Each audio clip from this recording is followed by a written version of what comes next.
নমস্কার, টেক বাংলা চ্যানেলের পক্ষ থেকে আপনাদের সকলকে অভিনন্দন।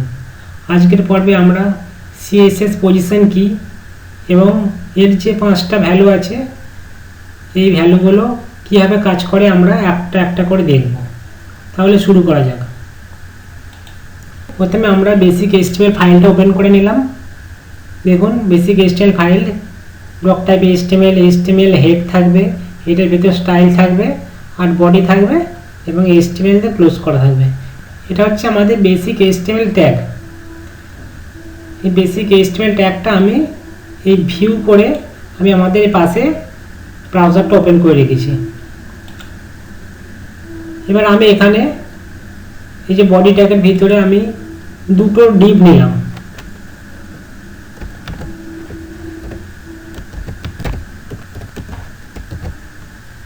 ঠিক আছে, এখানে ডিভ লিখলাম এবং এবার এই ডিভটাকে আমি কন্ট্রোল ডি টিপে ওটাকে কপি করে নিলাম।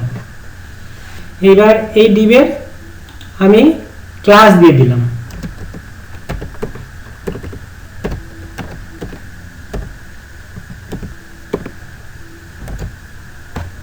div1 আর এখানে দিলাম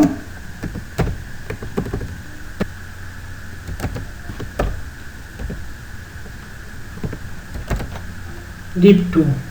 এই ক্লাসগুলো দিলাম এই জন্যই আমরা এই ডিভগুলোকে আলাদা আলাদাভাবে স্টাইলিং করব। আমি এখানে প্রথম ডিভের যে ক্লাস নেমটা আছে সেটার নাম দিলাম div1 আর দ্বিতীয় ডিভটার ক্লাস নাম দিলাম div2। আমি এই ক্লাসের নাম ধরে ধরে স্টাইলিং করব। দেখুন, আমি এখানে প্রথম ডিভটার নাম কি div1 আমি একটা স্টাইলিং করছি।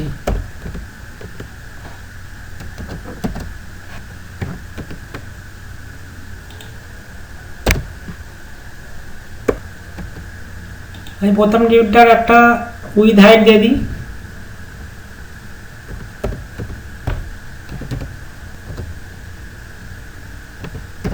px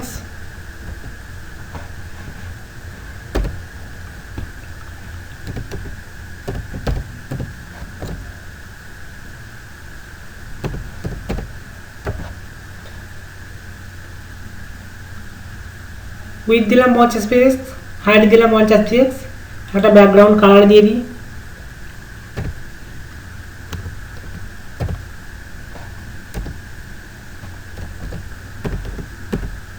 এর ব্যাকগ্রাউন্ড রেড দিলাম আর এই এবার দ্বিতীয় ডিভটার একটা দিয়ে দিই স্টাইল, একই দেবো, খালি ব্যাকগ্রাউন্ডটা আমি ইয়েলো করে দেবো। ঠিক আছে, আমি এটাকে পুরো কপি করে নিলাম,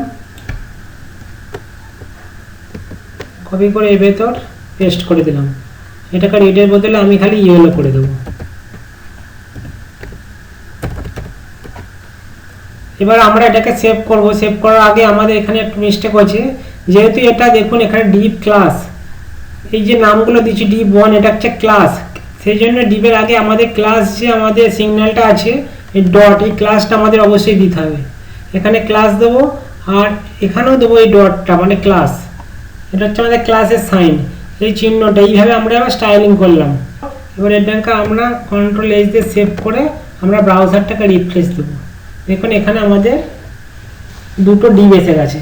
একটার আমরা কালার দিচ্ছিলাম রেড, যে প্রথম ডিভটা, দ্বিতীয় ডিভটা দিয়েছি ইয়েলো, দুটো ডিভ এখানে এসে গেছে। এবার আমরা যেটা দেখব পজিশন, আমরা দেখব পজিশন। পজিশন আমাদের প্রথমে যেটা আছে স্ট্যাটিক পজিশন। স্ট্যাটিক পজিশনটা কি দেখুন, স্ট্যাটিক পজিশনটা হচ্ছে আসলে প্রথম ডিভটা উপরে আছে, নিচের যে ইয়েলো ডিভটা এটা প্রথম ডিভের নিচে আছে। এই যে পজিশনটা এটাকেই বলে স্ট্যাটিক পজিশন, মানে ডিফল্টভাবে ব্রাউজারের যে পজিশনটা থাকে সেটাই হচ্ছে স্ট্যাটিক পজিশন। এই পজিশনকে আমরা সরাতে পারবো না। ধরুন আমি এখানে এই যে ইয়েলো ডিভটা আছে ওর পজিশন একটা আমি করে দিলাম, যে মানে লেফট থেকে মাঝখানে চলে, মাঝখানে কি 50 পিক্সেল সরে আসবে। যদি আমি এখানে লিখি লেফট 50 px, তাহলে লেফট থেকে 50 px এর পজিশন হয়ে যাওয়ার কথা, সরে যাওয়ার কথা, কিন্তু দেখুন সরে কিনা। আমি কন্ট্রোল এস দিয়ে সেভ করলাম, সেভ করে ব্রাউজারটাকে রিফ্রেশ দিলাম। দেখুন ডিভটা কোনো পজিশন সরেনি। কেন সরেনি? ও নিজস্ব স্ট্যাটিক পজিশনে আছে। এই স্ট্যাটিক পজিশন থেকে যদি ডিপটাকে আমি সরাতে চাই, যে কোনো জায়গায় নিয়ে যেতে চাই, তাহলে আমাদেরকে পজিশানের চেঞ্জ করতে হবে। কোন পজিশান করতে হবে? আমাদেরকে রিলেটিভ করতে হবে, কি অ্যাবসলিউট করতে হবে, ফিক্সড করতে হবে। কিন্তু কখনই স্ট্যাটিক পজিশানে থাকা অবস্থায় আমরা ওই ডিপটাকে সরাতে পারবো না। চলুন আমি ওর পজিশানটাকে রিলেটিভ করে দিই। যেহেতু স্ট্যাটিক পজিশান মানে ডিফল্ট পজিশান, ও যেভাবে আমরা লিখবো সেভাবেই থাকবে।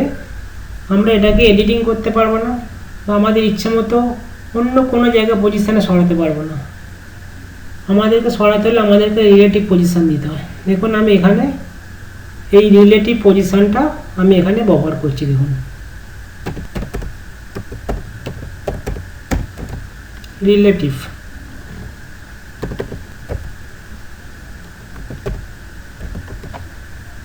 পজিশান রিলেটিভ দিলাম। এবার এটাকে সেভ করে আমি ব্রাউজারটাকে রিফ্রেশ দিলাম। দেখুন ডিপটা সরে গেছে বাঁ দিক থেকে 50 পিক্সেল। কেন আমি এখানে লেফট দিয়েছি, পজিশান দেওয়ার পর আমি এখানে লেফট 50 পিক্সেল করেছি ডিপটার সরাবার জন্য।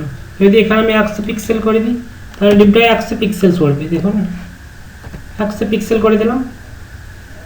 এবার সেভ করে আমি যদি রিফ্রেশ দিই, দেখুন ডিপটা বাঁ দিক থেকে 100 পিক্সেল সরে গেল।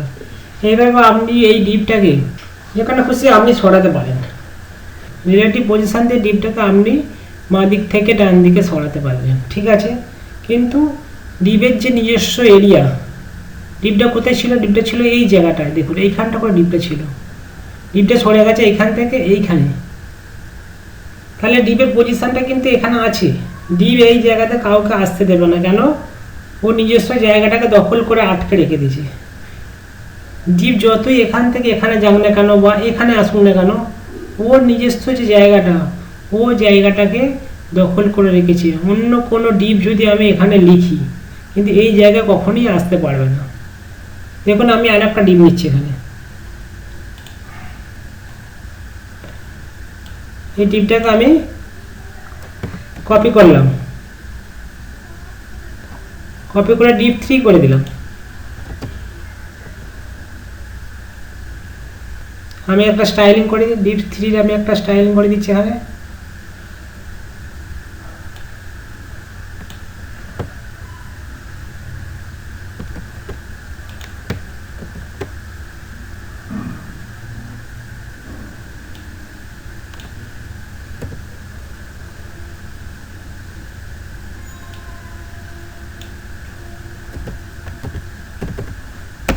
আমি এখানে গ্রিন করে দিলাম ডিপ 3, ঠিক আছে, বুঝতে পেরেছেন।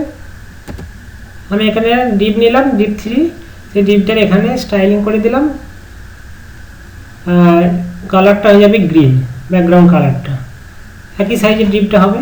এটাকে সেভ করে আমি এখানে রিফ্রেশ দিলাম। দেখুন ডিপটা এখানে এসেছে, আমাদের স্ট্যাটিক পজিশন অনুযায়ী ডিপটা এখানে এসেছে। কেন এই জায়গাটা একটা ফাঁকা রইল, ফাঁকা রইল কারণ আমাদের এই জায়গাটা ইয়েলো ডিপটা এই পজিশনটা কিন্তু ছাড়েনি, বুঝতে পারছেন। রিলেটিভ পজিশন দিলে আপনি ওকে যেখানেই নিয়ে যান না কেন সেখানে যাবে, কিন্তু নিজের যে এরিয়া, নিজের জায়গা, এই জায়গাটা কিন্তু ও ছাড়েনি, জায়গাটা আটকে রেখে দিয়েছে। ওই জন্য অন্য ডিপ, ওর পিছনে যে ডিপ আছে সেই জায়গাটার কাছে আর যেতে পারছেন না। রিলেটিভ পজিশন দিয়ে আপনারা ডিপকে সরাতে পারবেন, যেখানে খুশি সরাতে পারবেন, কিন্তু ওই ডিপটা ওর যে নিজস্ব জায়গা আছে সেই নিজস্ব জায়গাটায় কিন্তু কখনোই ছাড়ে না, আটকে রেখে দেয়। এটাই হচ্ছে রিলেটিভ পজিশনের একটা ধর্ম। এবার আমরা পরের পর্বে অ্যাবসলিউট পজিশনটা কি সেটা দেখব। অ্যাবসলিউট পজিশন এবং রিলেটিভ যে পজিশনটা আছে ওদের দুজনের কী পার্থক্য সেটা পরের পর্বে আপনারা বুঝতে পেরে যাবেন। তাহলে আজকে এখানেই শেষ করছি, ধন্যবাদ।